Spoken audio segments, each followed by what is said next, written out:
അല്ല ഇപ്പം കുറെ ആൾക്കാർ വന്നിട്ട് ആ കുട്ടി ചെയ്ത തെറ്റ് മറ്റേ ചങ്ങായി ചെയ്തത് ഭയങ്കര ശരിയാണോ മരിച്ചില്ലേ? ഇപ്പൊ മരിച്ചായിട്ട് പോയി, ഓന്റെ വീട്ടുകാർക്ക് പോയി, വേറെ ആർക്കില്ല. ഞാൻ അടക്കം വരുന്ന ആൾക്കാർ ഇപ്പൊ ഞാനിത് വീഡിയോ കണ്ട് പറയുന്ന കേട്ടോ. ഏതോ ഒരു ബസ്സിൽ ഏതോ ഒരു പെൺകുട്ടീൻ്റെ മാറി തട്ടി ചങ്ങായി വരച്ച് എന്താക്കി ഓൻ ഇറങ്ങിപ്പോയി. ഓൻ അറിയാണ്ട് പോകുന്നില്ല, അറിഞ്ഞിട്ട് തന്നെയാണ് ചെയ്യുന്നത്. ആ വീഡിയോ മനസ്സിലാകുന്നുണ്ട്.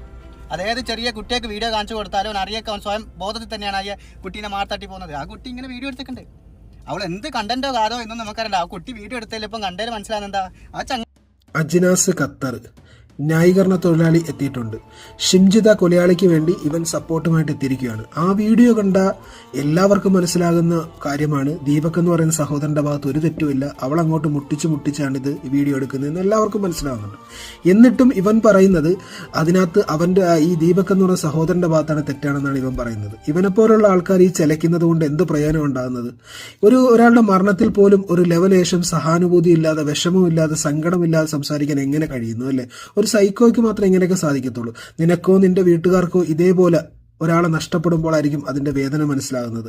ആ സഹോദരൻ സ്വന്തം കടയുടെ മുതലാളിയുടെ അടുത്തെന്ന് പറയുന്ന ചേട്ടാ ഒന്നും എന്റെ ഭാഗത്തുനിന്ന് ഒരു തെറ്റും സംഭവിച്ചിട്ടില്ല, ഇതെങ്ങനെ പറ്റിയെന്ന് അറിയത്തില്ല എന്നൊക്കെ പറഞ്ഞ് കരയുകയാണ്.